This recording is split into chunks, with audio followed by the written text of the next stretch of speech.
আসসালামু আলাইকুম। অনেকের ব্লিডিং হয়ে বাচ্চা নষ্ট হয়ে যায় বা বারবার বাচ্চা অ্যাবর্শন হয়ে যায়।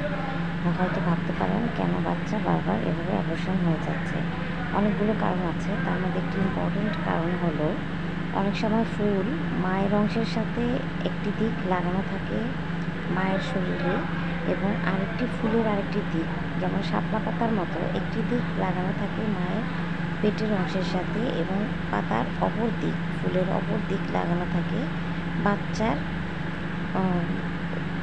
কর্ডের সাথে, মানে বাচ্চার নাড়ির সাথে। মায়ের শরীর থেকে বিভিন্ন ধরনের রক্তের সাপ্লাই এসে সেই শাপলা পাতাটার মতো ফুলে বা প্লাসেন্টাতে এসে সেই কর্ড বা নাড়ির মাধ্যমে বাচ্চার নাভির মাধ্যমে যে খাবারটা শরীরে সাপ্লাই হয় বা সব ধরনের নিউট্রিশন যায়, সব ধরনের যে শক্তি পাবার মতো, বড় হওয়ার মতো যেই শক্তিটা, সেটা মায়ের শরীর থেকে বাচ্চার শরীরে যায় এই শাপলা পাতার মতো প্লাসেন্টা বা ফুলের মাধ্যমে। এখন এই ফুলটা যদি আলগা হয়ে যায় মায়ের শরীর থেকে, তখন থেকে কিন্তু বাচ্চার নিউট্রিশন বা শক্তি পাবে না, খাবার পাবে না, রক্ত পাবে না, সাপ্লাই পাবে না।